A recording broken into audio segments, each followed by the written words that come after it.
everybody. Welcome to another edition of the Monday Shiur. Today it's released on Monday, so that's fantastic. We'd like to thank the sponsor of today's Shiur. I'm not sure if it's anonymous or not, but thank you very much. You know who you are. And Refuah Shlema for Ram Ben Sarah Gittel, as well as my Rosh Kolel, Reb Daniel Yaakov Ben Nancy, who's undergoing surgery today. If everybody could pray for him, he's the author of Praying with Joy and other books that you may have read.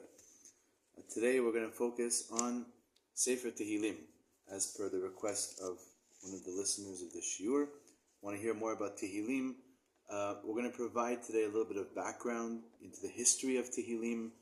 As we know, it was written by David HaMelech, and tap into understanding the power of Tehillim.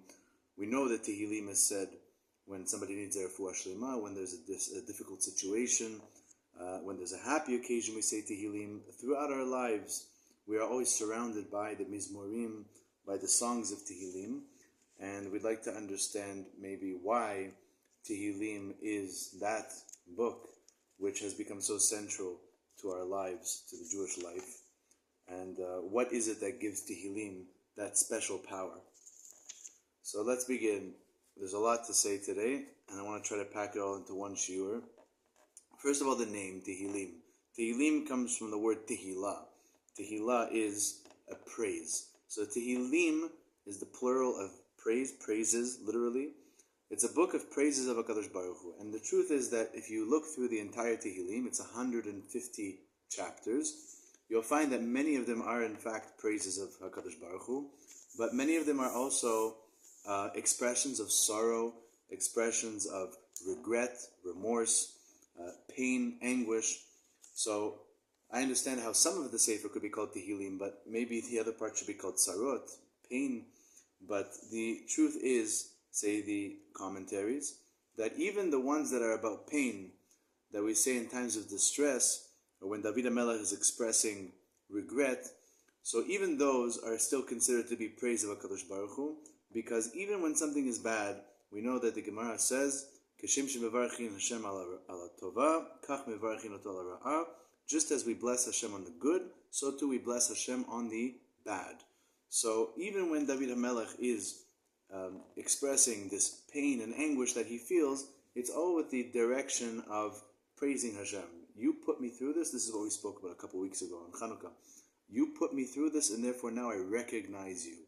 I'm recognizing that this is from HaKadosh Baruch Hu, and although it is painful and it is difficult to go through, but right now I am singing a song to you, HaKadosh Baruch Hu, a song that it will hope that this will become a better situation for me. As the Pasuk says in Tehillim, Chesed u'mishpat ashira, I will sing literally in mercy and in judgment. The Gemara Yerushalmi explains, Im chesed ashira, if you are acting towards me, Hashem, with chesed, with kindness, I will sing to you. That's obvious. But im mishpat ashira, even if you act towards me with judgment, and it seems that you're making things difficult for me, ashira, I'm still going to sing to you. David HaMelech was always singing to HaKadosh Baruch Hu, and that is the entirety of the Sefer Tehillim, good or bad. It's always with an approach of song and praise to HaKadosh Baruch Hu. Now, another point, who actually wrote Sefer Tehillim? So we all think David HaMelech wrote it, right? But the truth is that's not so simple. We have two Gemarot, Baba Batra, Daf Yud Daled. Baba Batra over there says that Sefer Tehillim was written by 10 different people. One of them was obviously David HaMelech. Others were famous characters such as Adam HaRishon, Avram Avinu, Moshe Rabbeinu. Some say it was 11. The 11th person is Shlomo HaMelech, the son of David HaMelech. So it was actually a compilation of many different composers that wrote Sefer Tehillim. But the Gemara Psachim Kuf Yud Zayin Mudbet says, Kulan David Amran. The entire Sefer Tehillim was written by David HaMelech. So here we have a machloket. We have a dispute between two different Gemarot. And we have to understand how those two come together. So there's two possible interpretations. Number one, really, Tehillim was written by 10 different people, but it's called Tehillim with David HaMelech's name. It's considered as if David HaMelech wrote the entire thing, maybe because he actually compiled them all together into one concise sefer, or maybe a number of other reasons. You can give your suggestions. But the second option, how do we reconcile these two Gemarot, is that really David HaMelech wrote the entire Sefer Tehillim, but a lot of these Mizmorim, a lot of the chapters of Tehillim should have been said by other characters in Jewish history. Adam HaRishon should have said, Chazal say, 5 different prakim, 5 different songs of Tehillim. He didn't actually say them, but he should have said them. And David HaMelech came along and did the job for Adam HaRishon, for Avram Avinu, for Moshe Rabbeinu, and really David HaMelech actually wrote all 150 chapters of Tehillim. And so perhaps that's the way to understand those 2 Gemarot. David HaMelech wrote 5 different Sfarim in Sefer Tehillim. If you take a look at any copy of Tehillim, you'll see Sefer Rishon, Sefer Sheni. Tehillim is divided into 5 different distinct books. What is that number 5 significant of? Keneged Chamisha Chumshei Torah.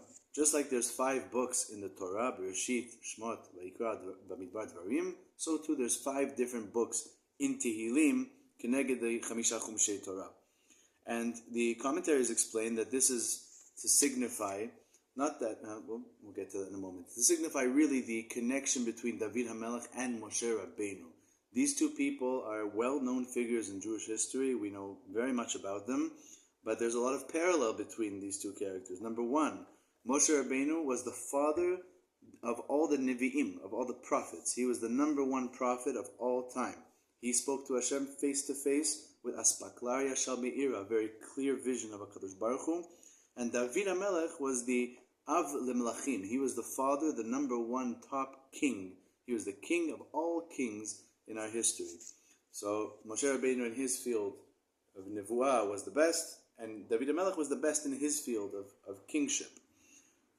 Point number 2 is that David HaMelech and Moshe Rabbeinu both were called Parnasim Tovim LeYisrael. They were both called by Chazal great leaders of the Jewish people, perhaps the 2 greatest leaders that we've ever had in our entire history.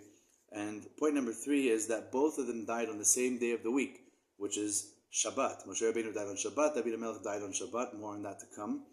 And point number 4 is that we know there's a midrash that David HaMelech, when he wrote Tehillim, he asked HaKadosh Baruch Hu, he prayed, please can you consider the reading of Tehillim, when people read Tehillim, can that be considered Kemisha Osek B'Negaim V'Ohalot, like somebody who is learning Negaim and Ohalot, which are 2 of the most difficult Masechtot in Shas, the Mishnayot, Masechet Negaim, Masechet Ohalot, are very complex and difficult topics to learn. And David HaMelech asked, if somebody is sitting in a corner of a shul just reading the words of Tehillim, can that be considered as important to you, Hashem, as somebody who's learning the difficult topics of these 2 Masechtot? The Midrash actually does not end up with an answer. We don't know what HaKadosh Baruch Hu's answer was to that. And there's different understandings of what that could mean. But we see that David HaMelech wrote the 5 books of Tehillim in correspondence to the 5 books of Torah, perhaps according to this pshat, because David HaMelech wanted Tehillim to be the same level as learning difficult parts of the Torah. Now, there's a Gemara Psachim Kuf Yud Zayin.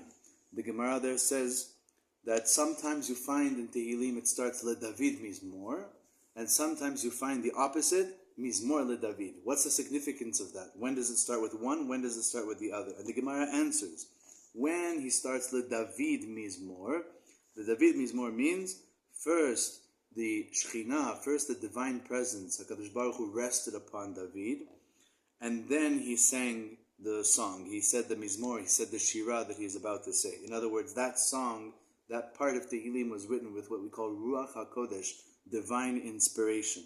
When it says Mizmor le David, then what happened there is, the Gemara says, first David HaMelech sang the Shirah, he sang his song, the Mizmor, and only after that did the Shekhinah, did the divine presence rest on him, did he get Ruach HaKodesh. And nevertheless, we see that Chazal say that the entirety of Tehillim was written with Ruach HaKodesh, was written with divine inspiration, and therefore maybe we have to say that, of course, when the Shekhinah came first, so that was with Ruach HaKodesh for sure, because he was inspired by the Shekhinah. But even when the Shekhinah came afterwards, that's a siman, that is a sign that the song that David HaMelech just sang was accepted by HaKadosh Baruch Hu, and therefore it was retroactively with Ruach HaKodesh. So the entire Tehillim was said with Ruach HaKodesh. This has many implications. Every word, every letter of Tehillim is calculated, It means something. You can look into the words, you could interpret, you could infer, and it therefore has very special powers according to Kabbalah, which some people are interested in. And also, the Mizmorim of Tehillim, say the Mefarshim, because it was written with Ruach HaKodesh, also includes every single emotion that any person in existence will ever experience. Meaning, if you go through life and you're reading Tehillim, at any given day, any given moment, you will be able to bump into one parak of Tehillim that will match exactly what you're feeling. Maybe it will be one pasuk, maybe just one word. It'll precisely encapsulate what emotion, what feeling you are going through right now. That is, those are some ramifications of Tehillim being written with Ruach HaKodesh, with divine inspiration. And now I would like to discuss why. Why was David HaMelech the one that was zocheh, that merited?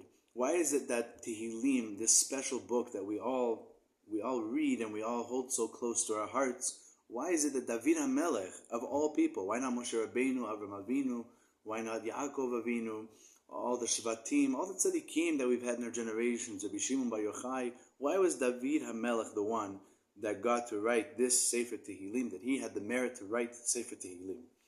Now, this is going to be my suggestion, but I want to suggest the following. David HaMelech was a special person. He had a unique quality, and namely that is that David was a melech.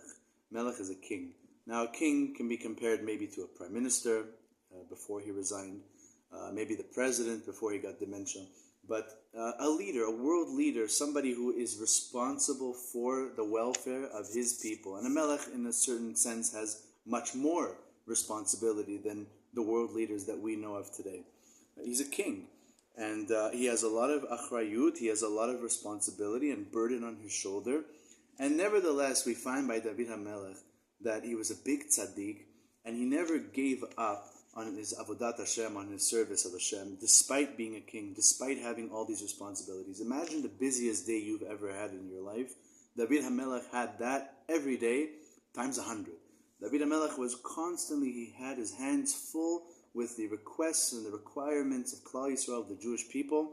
And nevertheless, even though he fulfilled those requirements, don't think that he was lax in his duties, but he was also a tremendous Eved Hashem, a servant of HaKadosh Baruch Hu. He never gave up 1 inch of his spirituality. And the Gemara and Brachot actually gives us an example of this. David HaMelech, we know David HaMelech is connected to the harp. What's the story with the harp? You look at some books of Tehillim, on the cover there's a harp. So maybe that's because he played the harp. Maybe you can sing songs of Tehillim using a harp. But the truth is, I think, that it's based on the Gemara and Brachot. The Gemara and Brachot tells us that David HaMelech had set up a harp right above his bed that was positioned in such a way, precisely exactly the way, that when the wind blew at midnight, at Chatzot Laila, at 12 o'clock a.m. roughly, so when the wind blew at that time, it would pull the strings of the harp, and it would make a noise, and so David HaMelech would wake up. It was the world's first alarm clock. Now, why did David HaMelech need to wake up at midnight? Why couldn't he wake up later? In fact, the Gemara tells us that the normal time for a king to wake up is actually much later than any other person in the world. The Melech wakes up at 9 hours into the day, so maybe 9, 10 o'clock a.m., and the question is, why did David HaMelech need to wake up so early, which is unlike the way of other kings? And the answer is, says the Gemara, because he needed to learn Torah. David HaMelech knew that he had a full day ahead of him, full of responsibilities and all different things he needed to do. So he knew that his day would not allow for him to fit in that time to learn Torah. So he woke up at midnight and he learned Torah all the way until the morning. All the way until the morning he was learning Torah. And people saw this, and they took musar, they took rebuke from this. And they said, well, if David HaMelech, who's a king, and he has the whole world on his shoulders, if he's able to make time and be mevater, to give up of himself, to learn Torah, to set up this complex alarm clock so he can learn. So all the more so we, simple people, we should also do that. David HaMelech, he has every excuse in the world not to learn. He has every excuse. But nevertheless, he made an effort, and he did it. And therefore that obligates us as well, said the people, and us too. That obligates all of us to learn a lesson from that and also make time to learn Torah. all the more so we have to do it.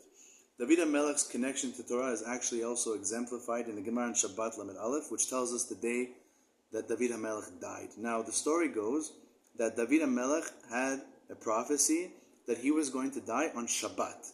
He didn't know which Shabbat he was going to die, and so therefore, every Shabbat was a risk. Now, how does a person escape death? The Gemara on Shabbat tells us, how do you escape the Malach HaMavet, the angel of death? The Malach HaMavet is there with a sword waiting to kill you exactly when it's supposed to happen. And David HaMelech told us that the secret to this is learning Torah. If a person is learning Torah, he's osek b'Torah, he's learning in depth Torah properly, then the Malach HaMavet is unable to catch him. So every Shabbat, after he received this prophecy, David HaMelech would spend the entire Shabbat, all 25 hours, learning Torah, learning. Lo pasak pume migirsa. His mouth never stopped learning, the Gemara says. He never stopped speaking in Torah. So the Malach HaMavet was standing there one day. It was time for David HaMelech to go, and he was confused. The Malach HaMavet said, I can't take this man. He's learning Torah, and the rules are that I can't kill somebody if they're in the middle of learning Torah. So what happened was the Malach HaMavet created a ruse. He went to a tree, he rustled some branches, and David HaMelech was climbing up the tree, climbing up the ladder to investigate what was going on.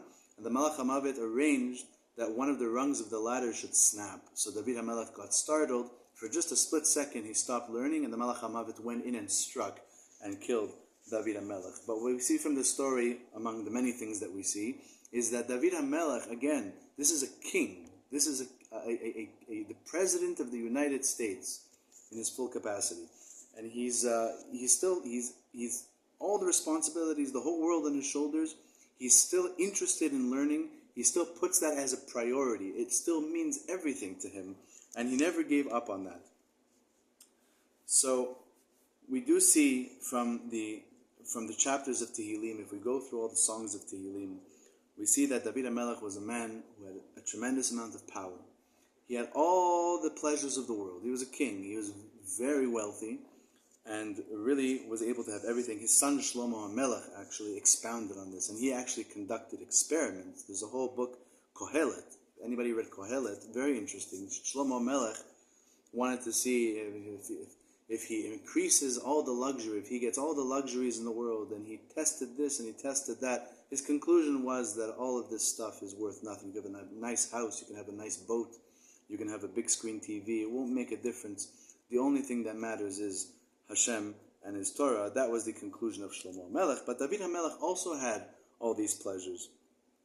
And not only that, but he also had all the tzarot in the world. He had a very difficult life. His son was trying to kill him. He had his own son, Avshalom, running after him, chasing him to kill him.